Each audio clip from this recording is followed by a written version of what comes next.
So hello 7 standard के students, कैसे हो यार? कैसे चल रही है आपकी फाइनल एग्जाम्स की तैयारी? उम्मीद करता हूँ बहुत ही ज़्यादा ज़बरदस्त तरीके से चल रही होगी। फटाफट से यार कमेंट करके बता दो कि फाइनल एग्जाम्स कब से स्टार्ट हो रहा है। और जो चैप्टर्स हम सारे चीज़ें हमने ऑलरेडी पढ़ा के रखा हुआ है, जैसा कि आपको पता है कि सारा चैप्टर्स, आप कोई भी चैप्टर पढ़ना चाहते हो उसके वीडियो हमने अपलोड किए हुए हैं। उन सारे वीडियोज़ को आप जब चाहे मर्जी आप ओपन करके देख सकते हो। सारे चैप्टर्स के वीडियो अवेलेबल है, ठीक है। अब सबसे इंपॉर्टेंट चीज़ देखो, फाइनल एग्जाम्स की तैयारी आप लोग तो कर रहे हो, लेकिन एक चीज़ हमेशा याद रखना, हमेशा बेस्ट के लिए पढ़ना, जितना हो सके बेस्ट दे देना अपना। क्योंकि हो सकता है कि कुछ दिन का मेहनत आपको अपने लाइफ में थोड़ा सा आगे लेके चला जाए। हमको लगता है ना कि यार चल ठीक है ना, एग्जाम आ रहा है, आराम से पढ़ लेंगे, कोई दिक्कत की बात नहीं, एग्जाम ही तो है। लेकिन हम अपना कंफर्ट जोन को नहीं छोड़ते, हम आराम से पढ़ते हैं, जैसा हमेशा हमारा हैबिट होता है। इसीलिए जो एवरेज बच्चे होते हैं वो हमेशा एवरेज बन के रह जाते हैं, और जो टॉपर होते हैं वो हमेशा टॉप करते हैं, उनकी आदत हो जाती है। तो ये आपने ऑब्जर्व किया होगा कि टॉपर बच्चा हमेशा टॉप करता है। जो टॉप 5 में आ रहे होंगे वही टॉप 5 बच्चे हमेशा टॉप 5 में आते हैं। थोड़ा बहुत एक हाथ आगे पीछे हो सकता है, बट अदरवाइज नहीं होता। तो ये इसके पीछे का रीजन है मेहनत। इसके पीछे का रीजन ये है कि उनको एक आदत लग जाती है मेहनत करने की। और सेम मैं उसी प्रकार आप सभी बच्चों को बोलना चाहता हूं कि जितने बच्चे यहां पे मुझे देख रहे हैं, जेआर ट्यूटोरियल का हिस्सा है, जेआर फैमिली का हमारा हिस्सा है, उन सभी को एक चीज मैं बोलना चाहता हूं, आप अपना कंफर्ट जोन से थोड़ा सा बाहर निकलो और थोड़ा सा हर दिन थोड़ा थोड़ा सा मेहनत कर लो। ज्यादा यानी पिछले दिन से आज के दिन का थोड़ा सा मेहनत ज्यादा रहेगा, अगले दिन का थोड़ा सा ज्यादा रहेगा। और देखो ये थोड़ा थोड़ा करने की जो आदत हो जाएगी ना एक्स्ट्रा, वो आपको अपने लाइफ में एक्स्ट्रा चीज दिलाएगी, एक्स्ट्रा रिजल्ट दिलाएगी, अच्छे मार्क्स दिलाएगी। और हो सकता है आने वाले 3-4 साल के बाद जब आप 10वीं पास कर लोगे, 11वीं 12वीं में जाओगे, उसके बाद अच्छा कॉलेज मिलेगा, तो यार आपकी जो करियर होगी वो सेट हो जाएगी। तो ये चीज मैं आपको बोलना चाहता हूं, ठीक है। चलो ये सब बातें होती रहेंगी। अब हमारा जो सेकंड लास्ट चैप्टर मैथ्स का चल रहा था, उसका आखिरी वीडियो लेकर आ गया हूं, यानी कि जो लेक्चर है वो है लेक्चर नंबर 5। इसमें हमारा ये जो 7th मैथ्स का चैप्टर नंबर 14 है, ये फाइनली कंप्लीट हो जाएगा। चैप्टर का नाम जैसे कि आपको पता ही है, अलजेब्रिक फॉर्मूले है, जिसमें सारे अलजेब्रिक फॉर्मूले एक्सपांशन स्क्वायर के थे, वो हमने कंप्लीट किए थे। तो ऑलरेडी प्रैक्टिस सेट 52 हमने प्रीवियस लेक्चर में कंप्लीट किया था। अगर आपने पहले का लेक्चर्स नहीं देखे, जाके चेकआउट कर लो, ठीक है। सारी चीजें अवेलेबल है। अब मैं बात कर लेता हूं फटाफट से आगे की चीजों की। तो आज के इस वीडियो में हम बात करेंगे कि कैसे कोई भी चीज को फैक्टराइज किया जाता है। ऑलरेडी हमने प्रीवियस वीडियोस में आपको फैक्टराइजेशन का मतलब बताया था, लेकिन आज भी जो टॉपिक है हमारा वो भी फैक्टराइजेशन ऑफ बायनोमियल है। इसके पहले हमने मोनोमियल पढ़ा था, आज हमारा बायनोमियल। तो बायनोमियल मतलब क्या होता है? दो पर्टिकुलर चीजें, ऑपरेशंस, जैसे कि मान लो कोई एक अल्फाबेट है, कोई वेरिएबल है, दूसरा वेरिएबल है, उनके बीच में प्लस है या तो माइनस है, तो उसको हम बायनोमियल बोलते हैं। ये तो हमने ऑलरेडी आपको सिखाया हुआ है, ठीक है। अब ये जो बायनोमियल है, समझ लो कि कोई भी चीज हो सकती है, उसके बीच में क्या फैक्टराइजेशन हो सकता है, that is nothing but the factorization process. तो यहाँ पे अगर आप ध्यान दोगे, दैट इज क्या बोल रहा है यहाँ पे, ए स्क्वायर माइनस बी स्क्वायर का फॉर्मूला आप जानते हो। ये एक तरीके से फॉर्मूला है ना, ये तो सभी लोग जानते हो, ये क्या है बच्चा? फॉर्मूला है। लेकिन क्वेश्चन कैसे आएंगे? क्वेश्चंस कैसे आएंगे ध्यान देना। क्वेश्चंस ऐसे आते हैं, जैसे मान लो कि कोई भी चीज दिया होगा, let's suppose x square minus 4y square आपको दिया हुआ है, ठीक है, दिख रहा है आपको, x square minus 4y square दिया हुआ है। अब इसमें आपको बोल दिया रहेगा एग्जाम में या फिर कोई भी क्वेश्चन में, हम जो प्रैक्टिस सेट अभी 53 देखेंगे उसमें ऐसे ही क्वेश्चंस रहेंगे कि आपको ये दे दिया जाएगा। अब ये बायनोमियल क्यों है? क्योंकि एक मोनोमियल ये रहा, एक मोनोमियल ये रहा, दोनों के बीच में माइनस या तो प्लस रहेगा, तो ये क्या कहलाएगा? ये पूरा बायनोमियल कहलाएगा, ठीक है। तो ये जो बायनोमियल है, इसको हम कैसे फैक्टराइज करें? तो सबसे पहले आपको एक चीज ध्यान में रखना है कि हमने इस चैप्टर में यूजुअली जो फॉर्मूला सबसे ज्यादा पढ़ा है वो ये वाला फॉर्मूला पढ़ा है, ठीक है। क्या है ये फॉर्मूला? अगर आप ध्यान से देखोगे, ये जो फॉर्मूला है, ठीक है, that is a square minus B square. यानी किसी भी चीज को अगर ए स्क्वायर के फॉर्म में बीच में माइनस और किसी भी चीज को बी स्क्वायर के फॉर्म में एक साथ रख दिया जाए, तो उसका जो वैल्यू आएगा वो आएगा पहला प्लस दूसरा वेरिएबल, यानी ए प्लस बी, और उसके बाद ब्रैकेट में यानी मल्टीप्लाई में पहला माइनस दूसरा अल्फाबेट, तो ए प्लस बी ए माइनस बी हो जाएगा। तो क्या हम इसको भी वैसा ए प्लस बी ए माइनस बी के फॉर्मेट में बना सकते हैं? दिमाग लगाओ। सबसे पहले ये है एक्स स्क्वायर, तो अगर मैं इसको ए मान लेता हूं एक्स को, तो ये बन जाएगा ए स्क्वायर।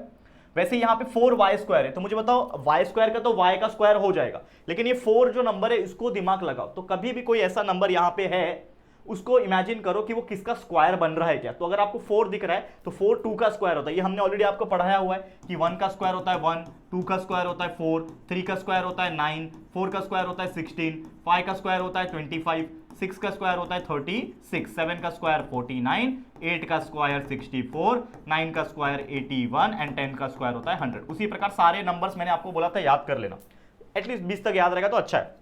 तो ये सारे नंबर का स्क्वायर है, तो मुझे यहां पे 4 दिया हुआ है, तो ये 4 किसका स्क्वायर है? 4 2 का स्क्वायर है। तो मैं ऐसा लिख सकता हूं, क्या ये एक्स स्क्वायर का तो एक्स स्क्वायर है लिखा, बीच में माइनस का माइनस ही लिखा, इस 4 को लिखता हूं मैं 2 और y को एक साथ लिख के इस पूरे का मैं क्या कर दे रहा हूं, स्क्वायर लिख दे रहा हूं। तो ये क्या हो जाएगा, एक्स स्क्वायर, ठीक है, ये क्या बन जाएगा, एक्स स्क्वायर माइनस 2y का स्क्वायर, और 2y का स्क्वायर इज नथिंग बट 2 का स्क्वायर 4 और y का स्क्वायर y स्क्वायर, मतलब दोनों का मतलब एक ही बात है। अब ये पूरा a हो जाएगा, ये पूरा b हो जाएगा, तो a square minus b square, यानी फॉर्मूले के हिसाब से a plus b, a minus b होना चाहिए। तो a कौन है, x प्लस बी कौन है, 2y, तो a प्लस बी यानी x प्लस 2y और x माइनस 2y, ये बन गया आपका answer. This is the answer. इस तरीके से हमने क्या कर दिया, फैक्टराइज द बायनोमियल, क्वेश्चन जो आया था हमने कर दिया। कितना आसान होता है ये आप खुद देख के बताओ बच्चा। तो एग्जाम में चाहे कोई भी चैप्टर में से क्वेश्चन आए, अगर आपका बेसिक कॉन्सेप्ट क्लियर है, जो कि हमने सारे चैप्टर्स को पढ़ा रखा है, आपको पता ही है, अगर आपको बेसिक कॉन्सेप्ट क्लियर है, सारी चीजें का मतलब पता है, सॉल्व करने आता है, तो भाई कोई तकलीफ नहीं होगी, आराम से अच्छे मार्क्स निकाल सकोगे, ये मेरी गारंटी है।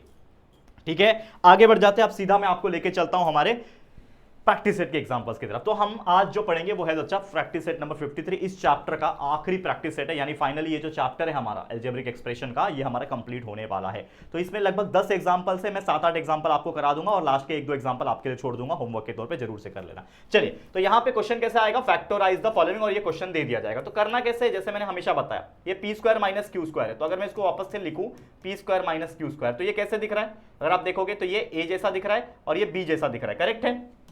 कैसा दिख रहा है, ये ए जैसा दिख रहा है, ये बी जैसा दिख रहा है। तो मैं ये बोल सकता हूं here A is equal to P और B is equal to Q है। तो हम लोग लगा सकते हैं बाय यूजिंग फॉर्मूला, क्या फॉर्मूला लगा सकते हैं, ये है ए का स्क्वायर माइनस बी का स्क्वायर, यानी A square minus B square का फॉर्मूला लग सकता है, जो कि है ए प्लस बी और ब्रैकेट में ए माइनस बी। ठीक है, ए माइनस बी। थोड़ा सा इसका फॉन्ट मैं पतला कर देता हूं, ज्यादा मोटा हो गया। ठीक है, चलो ठीक है। तो हम लोग फॉर्मूला लगा चुके हैं ए स्क्वायर माइनस बी स्क्वायर का, तो यानी ये क्या हो जाएगा, ए स्क्वायर मतलब पी है, तो ये p square minus q square is equal to a plus b. तो ए कौन है मेरे लिए, पी है ना, तो पी का स्क्वायर, सॉरी माफ करना, ए प्लस बी है ना, तो पी प्लस बी कौन है, यहाँ पे क्यू है, तो पी प्लस क्यू, ब्रैकेट में एक और ब्रैकेट खोला ए माइनस बी, तो ए कौन है पी, बी कौन है क्यू, तो यानी कि ये हो जाएगा पी माइनस क्यू। तो ये हो जाएगा P plus Q multiply by P minus Q. कितना इजी था, ये तो बहुत बेसिक था, ये तो सबसे सिंपलेस्ट एग्जांपल था यहाँ पे। ठीक है, तो ये हमने सॉल्व करके दिखा दिया। अब थोड़ा आगे बढ़ते हैं, थोड़ा सा टफनेस लेवल बढ़ेगा। अब देखो यहाँ पे ये है 4x का स्क्वायर, मुझे बताओ 4 जो है 2 का स्क्वायर होता है, तो मैं इसको लिख सकता हूँ 2x पूरे का स्क्वायर, इसका मतलब भी 4x स्क्वायर हो जाएगा। 2x का पूरे का स्क्वायर अगर मैं लिख रहा हूं यहाँ पे, तो ये हो जाएगा 2 का स्क्वायर 4x का स्क्वायर x स्क्वायर हो जाएगा, मतलब इस चीज को मैंने ऐसे लिख सकता हूं। ठीक है, बीच में है माइनस लिख दिया। 25 किसका स्क्वायर होता है, 5 का। y स्क्वायर किसका होता है, y का होता है, तो 5y का स्क्वायर हो जाएगा, यानी 5 का स्क्वायर 25, y का स्क्वायर y स्क्वायर। तो मतलब हमने इस चीज को इस फॉर्म में लिख दिया। तो अगर ये देखोगे ध्यान से, तो ये a अगर मैं कंसीडर करूं, बीच में माइनस इसको b करूं, तो a square minus b square बन रहा है। तो मतलब लिख सकता हूं यहाँ पे here a is equal to 2x है और b इज इक्वल टू क्या है 5y।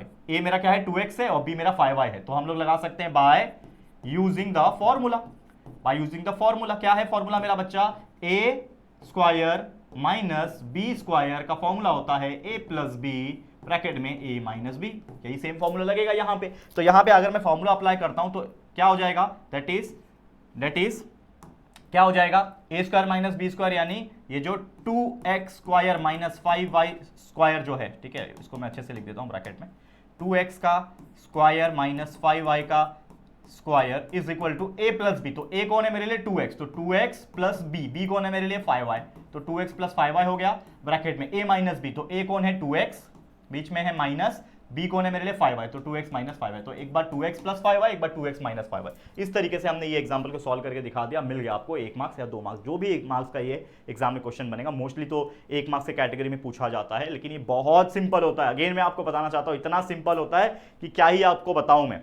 ठीक है, समझ में आ गया। तो ये था हमारा एक और एग्जांपल, बेहतरीन तरीके से हमने सॉल्व करके दिखा दिया। अब आगे चलते हैं, और भी बहुत सारे एग्जांपल्स करने हम इस प्रैक्टिस सेट में, ध्यान देना। ये देखो कितना सिंपल दिखने में, y स्क्वायर माइनस 4। तो सबसे पहले दिमाग लगाओ, y स्क्वायर को मैं लिख सकता हूं y का स्क्वायर, ठीक है, बीच में है माइनस 4 को मैं लिख सकता हूं 2 का स्क्वायर। ठीक है, तो अगेन ये आपको a हो गया, ये आपको b हो गया। तो लिख दो यहाँ पे here a is equal to y और b इज इक्वल टू 2। तो बाय अप्लाइंग फॉर्मूला लिख दो यहाँ पे, बाय यूजिंग फॉर्मूला। क्या फॉर्मूला है बच्चा, a square minus B square is equal to a plus b bracket में a माइनस बी। ठीक है, कितना इजी है, a plus b a minus b. ठीक है, समझा। अब यहाँ पे a प्लस बी की अगर हम बात कर लेते हैं, तो ये हो जाएगा y, ठीक है, y, b क्या है 2, तो यानी y प्लस 2 ब्रैकेट में y माइनस 2, खत्म, दैट्स इट, खत्म। कितना इजी है, इसको कलर कर दे क्या, कलर से लिखते हैं, चलो, is equal to y plus 2 b क्या है 2 है ना, तो y प्लस 2 और y माइनस 2, खत्म, दैट्स इट, ये हो गया आपका आंसर। कितना इजी था बताओ है कि नहीं। चलो पी स्क्वायर माइनस 1/25, अब देखो यहाँ पे पी स्क्वायर को मैं लिख सकता हूँ पी का स्क्वायर माइनस 1/25 को, तो 1 का तो 1 ऊपर ही रहेगा, 25 किसका स्क्वायर है, 5 का स्क्वायर है, तो लिख दो 5 का स्क्वायर, लेकिन इस पूरे का स्क्वायर ले लेंगे क्योंकि 1 का स्क्वायर 1 ही होता है और 5 का स्क्वायर 25, तो ये इसका मतलब यही हो जाएगा। ठीक है, अब यहाँ पे भी अगर आप देखो बीच में माइनस है, ये a हो जाएगा, ये b हो जाएगा, मतलब मैं लिख सकता हूँ here a is equal to p, a का वैल्यू p है यहाँ पे, और b का जो वैल्यू है वो है 1/5, बराबर। फॉर्मूला लगा दो by using formula, by using formula, क्या फॉर्मूला है बच्चा, that is a square minus b square is equal to a plus b, a minus b। ठीक है, सिंपल। तो यहां पे क्या हो जाएगा, a प्लस b का वैल्यू p प्लस 1/5, ये हो गया a प्लस b, और a माइनस b क्या है, p माइनस 1/5, खत्म, दैट्स इट, यही आ गया आपका आंसर। कितना इजी है बताओ यार। ठीक है, तो इस तरीके से आपको सॉल्व करना है। और अगेन मैं बोलना चाहता हूं आप लोगों से एक रिक्वेस्ट के तौर पे, जो भी हम वीडियोस बना रहे हैं बच्चा बहुत मेहनत लग रही है, ठीक है, क्योंकि ऑलरेडी आपको पता होगा कि हमने पहले भी एक बार और हमने पूरा सिलेबस पढ़ाया था जब हमारे पास व्हाइट बोर्ड था, और ये आपका दूसरी बार पूरा सिलेबस कंप्लीट होने जा रहा है। ऑलमोस्ट सेकंड लास्ट चैप्टर पहुंच गए और कुछ ही दिनों के अंदर, 2-4 दिनों के अंदर लास्ट चैप्टर स्टैटिस्टिक्स से आपका वो भी कंप्लीट हो जाएगा, बराबर है। तो मतलब कहीं ना कहीं हमने बहुत ज्यादा आपके लिए हार्डवर्क किया है, तो ये हार्डवर्क कहीं वेस्ट ना हो जाए, इसके लिए मैं चाहता हूं कि आप लोग जरूर से अपने सभी सातवीं के फ्रेंड से उनको पूछ के, जितने भी आपके स्कूल में पढ़ने वाले बच्चे हैं, जितने भी आपके ट्यूशन में पढ़ने वाले बच्चे हैं, सबको पूछ के बताना है कि क्या आपने जेआर ट्यूटोरियल से पढ़ा है कि नहीं पढ़ा है, आप पढ़ रहे हो कि नहीं पढ़ रहे हो, उनको बताना है। और बताना कितना बेहतरीन क्वालिटी अपग्रेडेशन हो चुका है। पहले व्हाइट बोर्ड था तो थोड़ा सा क्वालिटी ऊपर नीचे था, लेकिन अब हमने आपके लिए कितना खर्चा किया है। एचडी कैमरा सामने लगा हुआ है, जो कि आप मुझे एकदम एचडी में देख पा रहे होंगे, पीछे एचडी डिजिटल डिस्प्ले बहुत महंगा आता है दोस्तों, ये हमने लिया हुआ है सिर्फ आपको पढ़ाने के लिए, क्योंकि बाकी 10वीं को तो हम पढ़ा ही रहे हैं दूसरे बोर्ड पे, लेकिन सिर्फ 7th 8th 9th को पढ़ाने के लिए हमने ये बोर्ड लिया हुआ है स्पेशल तौर पे। तो ये जो मेहनत है यार, प्लीज बहुत ज़्यादा इन्वेस्टमेंट, बहुत ज़्यादा मेहनत है, ये मैं चाहता हूँ कि हर बच्चे महाराष्ट्र में, हर एक बच्चे तक, 7वीं का हो, 8वीं का हो, 9वीं का हो, 10वीं का, हर बच्चे तक हमारे वीडियोस पहुंचे, ताकि वो भी free of cost quality education पढ़ सकें। तो ये चीज़ पॉसिबल तभी हो पाएगा जब आप जैसे लोग, आप जैसे प्यारे बच्चे हमें हमारे वीडियोस को शेयर करोगे, अपने दोस्तों को बोलोगे कि यार ये ले पढ़, इससे कितना फ्री में पढ़ाने की कोशिश कर रहे हैं सर यहाँ पे और बेस्ट तरीके से पढ़ा रहे हैं। ठीक है, तो ये चीज़ आप जरूर से शेयर करना, अपने सभी दोस्तों को बताना हमारे बारे में, ताकि हर बच्चा हमसे आके जुड़ सके। ठीक है, इतना कर दोगे हमारे लिए। चलो आगे बढ़ जाते हैं, और भी 2-3 क्वेश्चन से फटाफट से कवर कर लेते हैं। अब देखो यहाँ पे इसको कैसे करोगे, ये 9x का स्क्वायर है, तो मुझे बताओ 9 किसका स्क्वायर है, 3 का स्क्वायर, तो आप 3 लिख दो, x लिख दो, और ये पूरे ब्रैकेट बना के स्क्वायर लिख दो, तो ये बन जाएगा 3 का स्क्वायर 9 और x का स्क्वायर x स्क्वायर लिख दिया, बीच में माइनस से लिख दिया। 1/16, 1 का स्क्वायर 1 ही होता है, ठीक है, और 16 किसका स्क्वायर है, 4 का स्क्वायर है, तो नीचे 4 लिख देना, और पूरे ब्रैकेट बना के, सॉरी y भी है ना साथ में, ये y भी तो है साथ में, तो y लिख दिया और पूरे ब्रैकेट बना के स्क्वायर लिख दिया। तो मतलब ये आपका a हो जाएगा, ये आपका b हो जाएगा। तो हम लिखेंगे हियर, क्या लिखोगे आप, a का वैल्यू क्या है 3x, a का वैल्यू 3x हो गया, और बताओ b का वैल्यू क्या रहेगा, तो ये पूरा 1/4y, ठीक है, 1/4y, ठीक है, 1/4y जो है ये पूरा b हो गया। तो आप लिखेंगे यहाँ पे बाय यूजिंग द फॉर्मूला, ठीक है, बाय यूजिंग फॉर्मूला। क्या है फॉर्मूला बच्चा हमारा, फॉर्मूला क्या होता है, that is a square minus b square is equal to a plus b, a minus b। ठीक है, चलो अप्लाई करो वैल्यू, क्या हो जाएगा a plus b, that is 3x plus b क्या है 1/4y, तो ये हो जाएगा a प्लस b, वैसे ही a माइनस b क्या हो जाएगा 3x माइनस 1/4y, खत्म, दिस इज द आंसर। ठीक है, a plus b a minus b. तो इस तरीके से ऐसे बड़े बड़े क्वेश्चंस भी आएंगे तो भी आप आराम से सॉल्व करके दिखा सकते हो। ठीक है, क्लियर, इजी था। ओके, आगे बढ़ जाते हैं एक और क्वेश्चन की तरफ। देखो कितना कम समय में आपको पूरा सिलेबस, पूरा चैप्टर्स हम पढ़ा के दे दे रहे हैं, पूरे एक्सरसाइज को पढ़ा के दे दे रहे हैं प्रैक्टिस सेट को, ताकि आराम से आप 10-15 मिनट का वीडियो देखो और फटाफट अपना सेल्फ प्रैक्टिस करते रहो। क्योंकि देखो हम जो पढ़ाते हैं ना कहीं हमारा इंटेंशन यही है कि जितना मैं आपको पढ़ा सकूं, हर एक एग्जाम्पल करा सकूं कराऊं, लेकिन आप लोग को भी अपने एंड से मेहनत करना है, आप लोग को भी अपने एंड से सारे एग्जाम्पल को सॉल्व करना है। ठीक है, समझ में आया। चलो अब यहाँ पे देखो x square minus 1/x square, तो यहाँ पे भी अगर आप देखोगे ये आपका x स्क्वायर है, मतलब x का स्क्वायर माइनस 1/x स्क्वायर यानी 1/x का स्क्वायर। तो यहाँ पे भी अगर आप देखोगे क्लियरली आपको दिखेगा कि ये मेरा a है, ये मेरा b है, ठीक है, ये a है, ये b है, यानी हियर a का वैल्यू x है, b का वैल्यू 1/x है। ठीक है, तो यहाँ पे फॉर्मूला लगेगा बाय यूजिंग फॉर्मूला, जो कि हो जाएगा a square minus b square is equal to a plus b, a minus b, this is the formula. ठीक है, तो क्या हो जाएगा, a प्लस बी का वैल्यू यहाँ पे a मेरा x है प्लस b का वैल्यू मेरा 1/x है, तो a x प्लस 1/x हो गया, वैसे ये हो जाएगा x माइनस 1/x। ठीक है, तो दिस इज योर आंसर। ठीक है, a plus b a minus b, खत्म, दैट्स इट। अब बताओ कितना ईजी है कि नहीं, समझ में आ रहा है? बहुत ईजी होते हैं बच्चा एग्जाम्पल। चलिए आगे बढ़ जाते हैं, और भी लास्ट के 2 एग्जाम्पल हैं, उसको मैं करा देता हूं फटाफट से। क्या है 7th one, a square b minus a b. तो अगर आप इस चीज को ध्यान से देखोगे तो यहाँ पे ए स्क्वायर बी आ गया माइनस ए बी आ गया, मतलब ये कहीं ना कहीं स्क्वायर फॉर्मेशन नहीं कर रहा है, कोई नंबर भी नहीं है। तो आपको सिंपली ये देखना है कि इन दोनों में कॉमन क्या है। तो सबसे पहले तो मैं पूरा का पूरा एज इट इज लिख देता हूं, फिर अगर आप ध्यान दोगे बच्चा, ये ए स्क्वायर बी है, यहां पे भी ए और बी है, मतलब इसके पास भी एक ए है और ये बी तो है, तो मतलब एक ए मेरा और एक बी मेरा कॉमन निकल जाएगा, मतलब बाहर आ जाएगा। समझ में आ रहा है? तो अंदर क्या बचेगा, ये इसके पास 2 ए था तो ए के अंदर बचेगा माइनस, और ये पूरा का पूरा ए बी मैंने बाहर निकाल दिया, मतलब अंदर कुछ नहीं बचा, मतलब 1 बचा। तो a b multiply by a minus 1, इसके आगे कुछ कर सकता हूं, नहीं कर सकता, तो ये मेरा फाइनल आंसर है। आप देखोगे सर ये क्या हुआ, तो इसमें कोई भी फॉर्मूला अप्लाई करने की जरूरत ही नहीं पड़ी। क्यों? इसको हमने डायरेक्टली फैक्टराइज कर दिया, क्योंकि इन दोनों में देखोगे दोनों टर्म में ए बी मेरा कॉमन है, तो ए बी को मैंने बाहर निकाल दिया, अंदर ए बचा माइनस 1 बचा, दैट्स इट, यही आपका आंसर हो जाएगा। इस तरीके से एग्जांपल को ऐसा करना है, और ये ऐसे एग्जांपल जानबूझ के एग्जाम में आते भी है ताकि हर बच्चा कंफ्यूज हो जाए, अरे इसमें कौन सा स्क्वायर का फॉर्मूला कैसे लगाएं, तो लगेगा ही नहीं भाई, डायरेक्ट आ गया आंसर। यहाँ पे ध्यान दो, इसमें लगेगा क्या, चेक करो। इसमें अगर आप ध्यान दो, इसमें मेरा पहले तो लिख लेता हूं मैं पूरा सेम टू सेम, क्या है ये 4x square Y minus 6x square, ये मैंने लिख दिया। ठीक है, अब यहां पे भी आप देखो कुछ चीजें कॉमन निकल रही है क्या, देखो अगर आप देखोगे यहाँ पे इसके पास 4 है, मतलब 2 2 4 होता है, और यहाँ पे 6 है, मतलब 2 3 6 है, मतलब दोनों में 2 का टेबल कॉमन है, बराबर। इसके पास x है स्क्वायर है, इसके पास भी x स्क्वायर है, मतलब x स्क्वायर भी कॉमन है। इसके पास y है, इसके पास y है क्या, नहीं है, मतलब 2x स्क्वायर अंदर कॉमन निकल रहा है, बाहर कॉमन निकल रहा है। अब बताओ यहाँ पे जब मैंने 4 में से 2 मल्टीप्लाई बाय 2 4 होता है, मतलब एक 2 कॉमन निकाल दिया तो अंदर 2 बचेगा, x स्क्वायर ऑलरेडी मैंने बाहर लिख दिया तो अंदर x स्क्वायर हट गया, बचेगा y इसके पास अकेला, माइनस बीच में तो रहेगा ही रहेगा।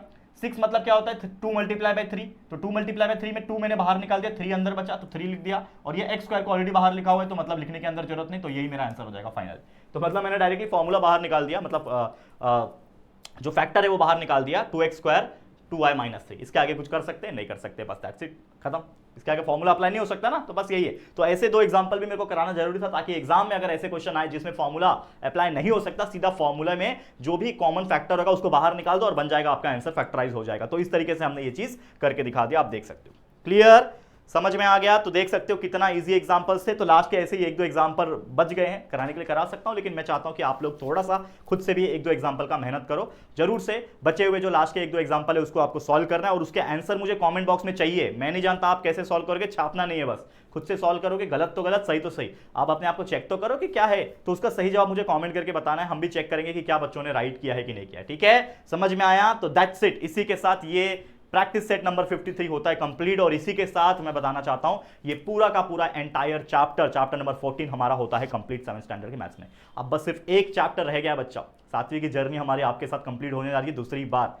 तो बहुत ज़्यादा अच्छा फील हो रहा है, बहुत ज़्यादा इमोशनल फील भी हो रहा है कि यार सेकंड लास्ट चैप्टर हो गया, मतलब बस एक चैप्टर और उसके शायद हो सकता है 3-4 लेक्चर वीडियोस बनेंगे, फिर हमारा पूरा 7th मैथ्स का जो जर्नी होगा वो कंप्लीट हो जाएगा। तो आप बस हमारे साथ बने रहना, प्यार देते रहना, आशीर्वाद देते रहना, आपके पेरेंट्स को भी बोलना हमें ब्लेसिंग्स देते रहे, ताकि हम ऐसे ही आपके लिए सालों साल काम करते रहें। आप जब बड़े हो जाओगे, सारे बड़े स्टैंडर्ड्स के लिए भी काम कर रहे हैं, आपके जो छोटे भाई बहन होंगे उनको भी हमारे छोटे स्टैंडर्ड्स के वीडियो से कनेक्ट करवाना, ताकि उनका भी भला हो सके। ठीक है, तो चलो आज के लिए इतना ही। ये वीडियो, ये चैप्टर आपको कैसा लगा है दोस्तों जरूर से कमेंट करके बताना। वीडियो पसंद आया होगा तो प्लीज वीडियो को लाइक कर देना है, शेयर करना अपने सभी दोस्तों के साथ, और अगर पहली बार आए हो चैनल पर, अभी तक चैनल को सब्सक्राइब नहीं किया है तो फटाफट से हमारे चैनल को सब्सक्राइब करके बेल आइकन को प्रेस कर देना। ठीक है दोस्तों, चलो फिर जल्दी मिलेंगे एक और नई वीडियो में, तब तक के लिए thank you and good bye.